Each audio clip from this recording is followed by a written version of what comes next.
변상욱의 기자 수첩 들어보겠습니다. 변상욱 기자 어서 오십시오. 네, 안녕하십니까. 오늘은 전관예우에 대해서 한번 살펴보겠습니다. 네. 전관예우 하면은 그 시정되지 않는 고질적인 법조계의 부패 비리, 비위 이렇게 생각하시는데 오늘은 그 전관예우의 관행을 깨트리고 나간 사람들 얘기를 좀 해보겠습니다. 예. 시발점은 정홍원 전 국무총리가 며칠 전에 인터뷰를 한 겁니다. 모 일간지와 인터뷰를 하면서 법원장, 검사장 등 고위직 이런 사람들은 퇴직 후에 변호사를 맡으면 안 된다. 소신을 밝혔어요. 예. 이것을 두고 변호사 협회장이 페이스북에다가 어떻게 이런 분을 존경하지 않을 수 있냐. 글을 올리면서 전관예우가 이슈가 된 게 아니라 전관예우 거절이 이제 이슈가 됐습니다. 예. 실제로 정홍원 전 총리는 지난 2월에 퇴임해서 개인 사무실을 냈는데 변호사 개업을 하지 않았습니다. 그리고 6월부터는 노숙자들 무료 급식 봉사를 열심히 하고 있는 것으로 지금 전해지고 있습니다. 정홍원 총리가 왜 고위 법관, 고위 검사장 등이 퇴직한 뒤에 변호사를 하면 안 되느냐. 그런 고위 공직자는 퇴직 후 변호사 등을 하지 않는 것이 옳다. 고위직 자제 취업 특혜와 전관 봐주기는 민주주의 원칙에 어긋난다. 그리고 사회 갈등의 요인이 된다. 공직자로서 명예를 얻었다면 사람은 돈까지 얻으려고 하지 말아라. 이렇게 충고를 한 거죠.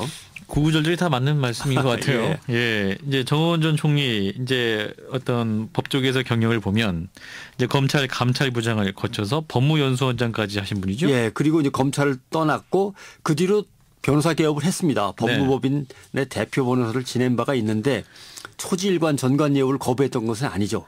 그런데 총리 청문회를 거치면서 문제가 되고 자기 임기 중에도 이런 문제가 계속 터지니까 전관예우는 개선이 필요하다.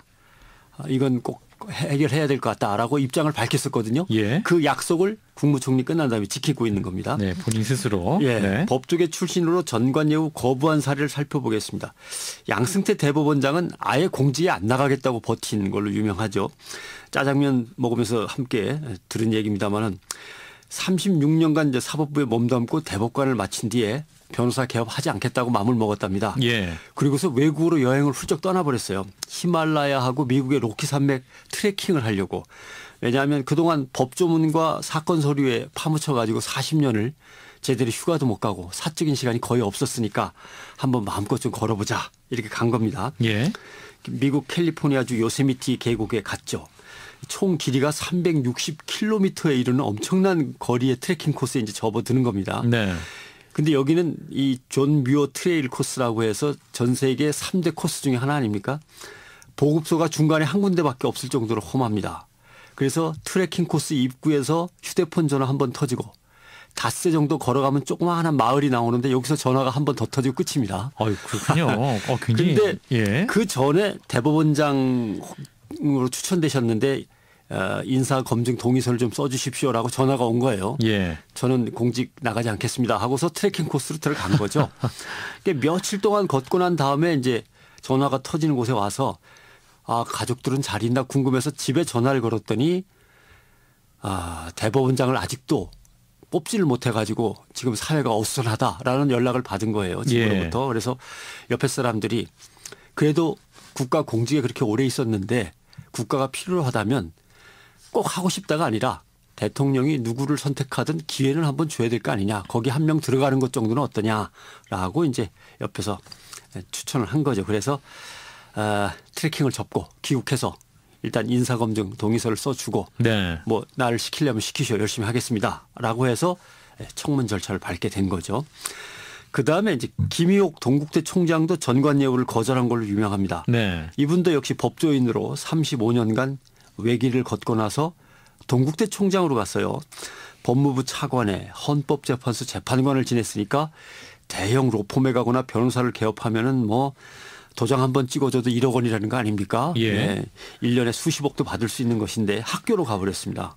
이분은 그 동국대 출신이신 거죠? 맞습니다. 예. 그래서 예. 모교에서 좀 도와달라고 요청을 하니까 흔쾌히 모교를 돕기 위해서 간 겁니다. 그 동국대는 김 총장이 취임한 이후에 QS 아시아대학 평가에서 100위 안에 바로 들어갔고 세계 대학 평가에서도 500위권으로 진입했습니다. 그러니까 순위가 보통 한 50계단씩 껑충껑충 뛴 거예요. 네. 학교 발전 모금액 600억이 넘는 역대 최고를 기록하고 또 이 김 총장은 한국 경제를 움직인 CEO로 경영 능력을 인정받기까지 했습니다.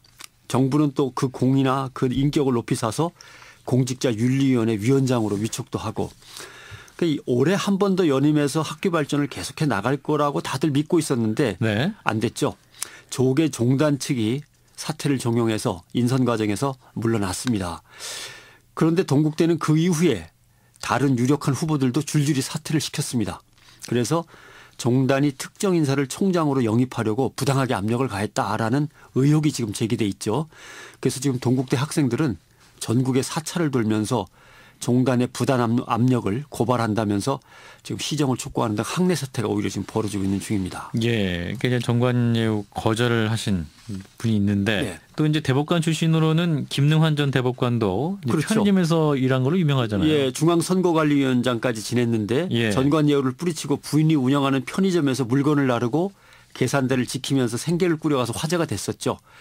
그러나 5달 정도 편의점 일을 하다가 결국 로펌으로 갔습니다.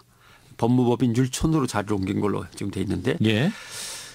늘 자기 소망이 뭐냐 하면은 법관을 퇴직하면 동네에 조그마한 책방을 하나 내서 책방을 운영하면서 동네 사람들이 어려운 일로 오면 무료로 법률 상담도 해주고 고소장이라든가 뭐 이런 것들 대신 써주고 그러면서 도와주고 싶다. 이렇게 소박한 꿈을 얘기했었는데 근데 후배들이 그때 그랬거든요. 아니 책방을 차리려면 책방 열 돈은 마련해야 될 거 아니냐. 퇴직금을 탈탈 터셔야 되는데 어떡하려고 그러느냐. 그만큼 가난하게 살긴 했습니다. 예.